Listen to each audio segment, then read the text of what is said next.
Hi guys, on se retrouve aujourd'hui pour une nouvelle vidéo et comme vous l'aurez vu dans le titre, je vais enfin vous présenter mon top 5 de mes lectures 2023. Avant de commencer, je voudrais juste dire que malheureusement l'année 2023 n'a pas été une année très riche en lecture pour moi parce que comme je l'ai expliqué dans la vidéo qui est sortie pas la semaine dernière mais celle d'avant, donc il y a 2 semaines, j'ai eu une année qui était assez compliquée avec mon master, avec le passage de mon diplôme, donc je n'ai pas beaucoup lu cette année malheureusement et j'ai eu du mal, pour tout vous dire, à trouver 5 livres qui m'ont vraiment marqué et qui ont vraiment été des gros favoris sur cette année. Je vais quand même donc vous présenter ceux que j'ai sélectionnés qui restent tout de même mes meilleures lectures de 2023. Il y a certains livres que j'ai déjà présentés, donc je vous renvoie également à mes derniers updates pour un résumé plus complet. Et on va commencer tout de suite donc avec les livres que je vous ai déjà présentés et puis en dernier on fera les nouveaux, ceux que vous n'avez jamais vus et que j'ai terminés sur fin 2023. Le premier livre que je voudrais vous présenter, c'est Des souris et des hommes de John Steinbeck. Si vous ne connaissez pas cette histoire, c'est un livre, donc un classique de la littérature, qui a reçu notamment le prix Nobel de littérature. C'est un grand classique, c'est très très court. Hop, je vais vous montrer. Ça fait en gros 170 pages. Presque 180 et c'est publié chez Folio. Comme je l'ai mentionné dans l'update que j'ai fait à son sujet, c'est un livre qui est très bien traduit. La traduction est très bonne. J'ai donné plusieurs fois le nom du traducteur, mais je vais le redonner. C'est donc Maurice Edgar Coindreau.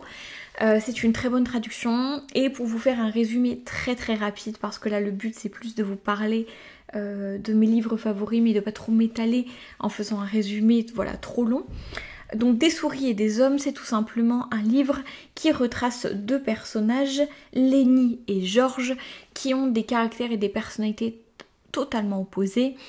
On commence le roman à un moment où ils ont donc dû fuir l'endroit où ils travaillaient parce que Lenny est un homme très grand, très imposant, qui a du mal à gérer sa force et qui se met régulièrement dans des situations délicates, qui force donc George et lui à fuir pour trouver du travail autre part. C'est un livre qui s'ancre très bien dans le contexte social et politique de l'Amérique de l'époque et qui parle donc d'une amitié qui résiste à tout et qui s'est nouée malgré George, puisqu'il n'a pas pu s'empêcher d'éprouver de l'affection et de nouer une amitié avec Lenny.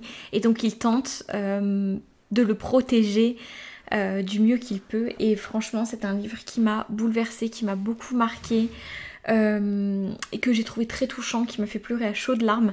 Si vous avez du mal à lire des classiques, je vous conseille chaudement de lire Des souris et des hommes parce que c'est intemporel, c'est très marquant et c'est très bien écrit. Le deuxième livre de ce top 5, c'est pareil, c'est un tome d'une saga dont j'ai beaucoup parlé ici. Il s'agit du tome 2 de la saga A Deadly Education qui s'appelle donc The Last Graduate. Je crois que là, le nom de la saga officielle c'est The Scholomance, mais c'est vrai que je dis tout le temps la saga A Deadly Education, mais voilà, le titre officiel je crois que c'est The Scholomance de la série. Donc A Deadly Education c'est le tome 1. Et The Last Graduate, c'est le second tome. C'est une saga donc écrite par Naomi Novik en 3 tomes. Et le dernier tome s'appelle The Golden Enclaves. Pour ceux qui ne le savent pas, j'ai fait mon mémoire de fin de master sur la retraduction de cette saga. Et donc pour vous faire un résumé rapide, j'ai donc lu le tome 2 et le tome 3 cette année et j'ai adoré le tome 2. Le tome 3 j'ai eu plus de mal, mais le tome 2 j'ai beaucoup aimé. On suit donc Galadriel et Orion de manière un peu plus personnelle, tous leurs amis également. Les personnages sont beaucoup plus recherchés, beaucoup plus profonds, on a plus d'inclusivité, de diversité, on sent que les critiques qui ont été faites par rapport au tome 1 donc The Scholomance, A Deadly Education ont marqué l'autrice parce que Il y a une véritable volonté ici de représenter la diversité que l'on trouve parmi les jeunes aujourd'hui. Et je trouve que c'est bien fait. Je trouve aussi que ce tome 2 est particulièrement captivant. Le tome 3, lui, se traîne beaucoup plus. On a du mal à comprendre où ça va. Le tome 2 est très recherché. Pareil, je vous invite à aller regarder l'update que j'ai fait sur cette saga-là et sur la lecture notamment du tome 2 et du tome 3. Je vous mettrai les liens des vidéos en barre d'infos. Mais voilà, j'ai beaucoup aimé ce tome 2, je l'ai dévoré et voilà, je vous recommande de toute façon de lire la saga A Deadly Education, donc The Scholomance de Naomi Novik, de les lire en anglais si vous le pouvez. Je reprécise encore une fois que le vocabulaire qui est employé pour parler des monstres, des sorts peut être un peu compliqué, donc n'hésitez pas à vous tourner vers la version traduite en français, même si voilà, elle a ses défauts. En tout cas, c'était une très bonne lecture et j'ai beaucoup aimé ce tome 2. Le troisième livre, je crois que je l'ai chroniqué aussi sur la chaîne. Il s'agit de Sorcières, sages-femmes et infirmières, une histoire des femmes soignantes de Barbara Ehrenreich et de Deirdre English. Pareil, je vous renvoie vers ma revue. C'est publié donc chez Cambourakis. Et pour vous résumer un petit peu, on va parler de l'histoire donc de la profession de sage-femme et d'infirmière qui remonte donc à l'époque des sorcières, donc à l'époque du Moyen-Âge, des Lumières, etc. C'est très intéressant parce que on part du mouvement très engagé pour la santé des femmes qui a eu lieu dans les années 70, le début de la professionnalisation du métier de sage-femme et d'infirmière qui jusque-là était une profession quasi exclusivement féminine et qui ensuite était professionnalisée avec des formations à Harvard et compagnie qui étaient donc fermées aux femmes, et puis ensuite on a vu une réouverture de ces formations-là aux femmes petit à petit. Mais je trouve ça très intéressant parce qu'on parle de la dépossession en fait de cette formation qui était normalement réservée aux femmes, qui se passait de mère en fille, de donc sorcières / sage-femmes à leurs apprentis, et c'était comme ça une formation qui se passait de main en main en fait, de femme à femme. Et toute l'histoire est très intéressante parce que c'est très bien fait, c'est très concis, c'est très court, ça fait même pas 140 pages et honnêtement tout le contexte est très bien fait et donc on passe comme ça du Moyen-Âge, des sorcières, etc. à une vision plus moderne entre guillemets parce qu'on est quand même sur un texte qui a été écrit dans les années 70 et qui explique donc la condition moderne de l'époque des femmes. Et je trouve que c'est très bien expliqué aussi la manière dont les femmes ont été dépossédées de toutes les connaissances qu'elles possédaient sur leur corps et sur le fonctionnement de leur corps et tout ce côté intuitif que l'on a toujours eu par rapport voilà, au corps et à toute la santé en fait de notre corps, de l'accouchement, de la grossesse, toutes ces connaissances-là que les femmes ont toujours eues. Voilà, donc tout ça pour dire que je vous conseille chaudement ce livre, que vous soyez une femme, un homme, une personne non binaire, voilà. Ce livre concerne à mon avis tout le monde et c'est très important je pense de voir tout le travail d'effacement des femmes dans ces professions-là qui a été fait. Je trouve que c'est très éclairant et que c'est extrêmement parlant, surtout aujourd'hui à l'heure où on parle de plus en plus des violences médicales et gynécologiques envers les femmes. Donc voilà, je vous conseille vraiment de lire ce livre. C'est un petit condensé de connaissances, d'informations qui, je suis sûre, vous sera très utile. Ensuite, le quatrième livre que je crois avoir mentionné, il s'agit de The House in the Cerulean Sea de T.J. Klune. C'est donc un livre qui a déjà une magnifique couverture, qui a été traduit en français et dans lequel on va suivre un homme qui s'appelle Linus Baker. C'est donc un inspecteur au département qui s'occupe des jeunes personnes qui ont des pouvoirs magiques. Le travail de Linus, c'est tout simple, c'est d'aller dans les orphelinats, de les inspecter, de poser des questions au directeur des orphelinats pour s'assurer que les enfants sont dans un environnement correct, ne sont pas maltraités et vivent dans de bonnes conditions. Et si tel n'est pas le cas. Son travail, c'est de faire fermer les orphelinats. Donc c'est une histoire que je qualifierais déjà de touchante. On est face à un homme qui est comme ça un peu rond, qui a un chat, qui est un peu grincheux sur les bords mais qui est très tendre, qui veut bien faire son travail et qui va être envoyé par la direction du département dans donc cet orphelinat qui est donc au bord de la mer Céruléenne, et c'est là-bas qu'il va découvrir tout un tas d'enfants très très particuliers.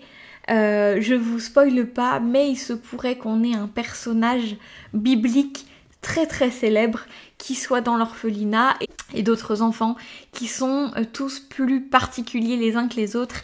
Ça m'a fait beaucoup penser à Miss Peregrine et les enfants particuliers évidemment, mais dans une ambiance qui est un petit peu plus cosy, un petit peu plus tendre, un petit peu plus légère et peut-être moins noire aussi. C'est un livre que j'ai beaucoup apprécié, j'ai beaucoup aimé l'écriture. Je dois dire que vers la moitié à peu près du livre, j'ai senti l'histoire s'essouffler un petit peu. Donc voilà, je pense que ça aurait mérité soit quelques pages en moins, soit des moments peut-être un peu plus dynamiques. Mais en tout cas, j'ai beaucoup aimé, ça fait écho à beaucoup de choses. Donc on peut y voir une réflexion très intéressante sur l'exclusion, sur la particularité, sur l'inclusivité, sur plein de choses comme ça qui sont très intéressantes, sur le fait de grandir, de remettre ses préjugés en question.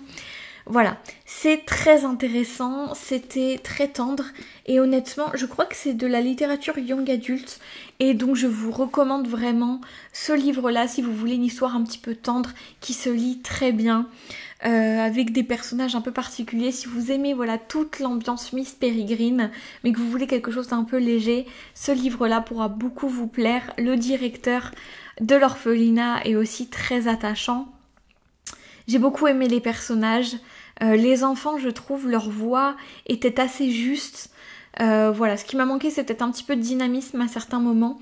Mais en tout cas, c'est une très bonne histoire qui se lit très bien et j'ai passé un bon moment. Donc voilà, je vous le recommande. On change totalement d'ambiance avec ce dernier livre. Il s'agit de The Secret History de Donna Tartt. J'ai découvert la plume de Donna Tartt avec ce livre et je dois dire que je n'ai pas été déçue. C'est un beau pavé de plus de 600 pages et c'est publié chez Penguin. Honnêtement, c'est un best-seller et je comprends pourquoi. Si vous aimez toute l'ambiance, moi on me l'a conseillé comme ça, si vous aimez l'ambiance de la Société des poètes disparus, c'est quelque chose qui va beaucoup vous plaire. C'est très très noir, c'est comme je vous l'avais dit je crois dans mon book haul, c'est une ambiance très dark academia.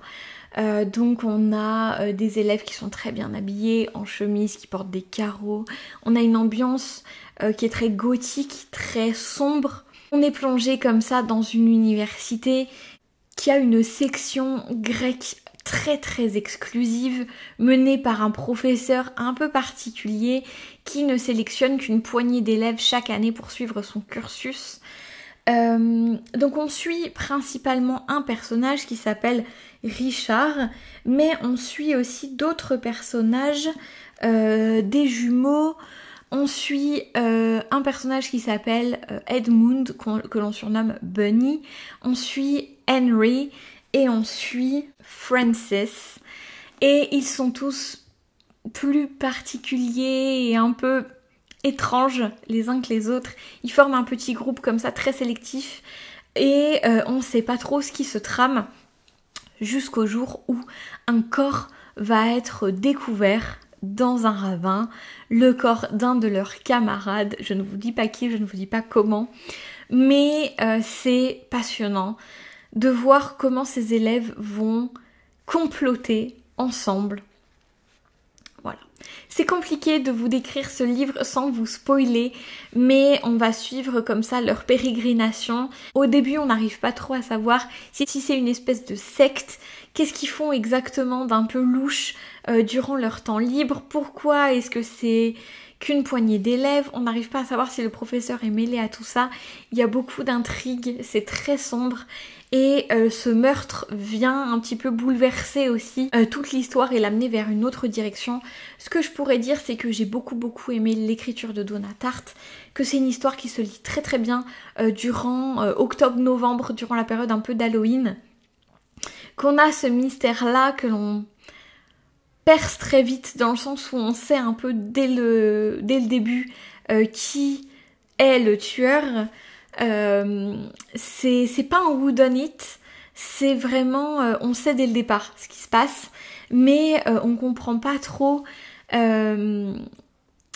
où ça va, c'est-à-dire si va y avoir une poursuite, si la police va découvrir qui est le meurtrier. Et il y a à la fin donc un bouleversement, un cliffhanger qui est vraiment très très choquant, qui m'a vraiment coupé le souffle. J'ai été vraiment mais qu'est-ce qui se passe? J'ai relu, je comprenais pas. Et je dois dire qu'une des choses qui m'a manqué par rapport à ce bouleversement justement, par rapport à ce retournement de situation, c'est une explication. J'ai eu du mal à comprendre à la fin pourquoi il s'est passé ce qu'il s'est passé. Et j'aurais aimé avoir plus d'explications parce que j'ai trouvé que c'était arrivé comme ça très soudainement. Donc voilà, ça c'est la petite critique que j'aurais à faire. Sinon, j'ai trouvé que le récit était bien mené, que l'équilibre entre la description du contexte, de l'environnement, de l'ambiance très sombre était très bien fait par rapport au déroulement de l'histoire en fait, que c'était très bien équilibré entre la description et le déroulement de l'histoire. On était plongé mais en même temps l'histoire avançait, ça j'ai beaucoup aimé. Il y a aussi un retournement que j'ai vu venir par rapport à deux personnages du livre que j'ai vu venir, mais j'ai beaucoup apprécié la manière dont c'était fait. J'ai trouvé les personnages très profonds, on a envie d'en savoir plus, ils sont très mystérieux, très bien faits. Donc voilà, c'est un livre qui mérite sa place sans aucun doute dans le groupe des best-sellers. Je vous recommande vraiment de le lire si vous n'avez jamais lu ce que fait Donna Tartt. Et en tout cas voilà, c'est une lecture que j'ai beaucoup appréciée. C'était ma dernière lecture de 2023 et je dois dire que j'ai terminé 2023 en beauté avec ce livre. Et voilà, c'est déjà tout pour ce top 5 de mes meilleures lectures 2023. J'espère que je vous aurai donné envie de lire l'un de ces 5 ouvrages. N'hésitez pas à m'écrire en commentaire pour me dire quelles ont été vos meilleures lectures de 2023. Et je vous dis à la prochaine. Ciao!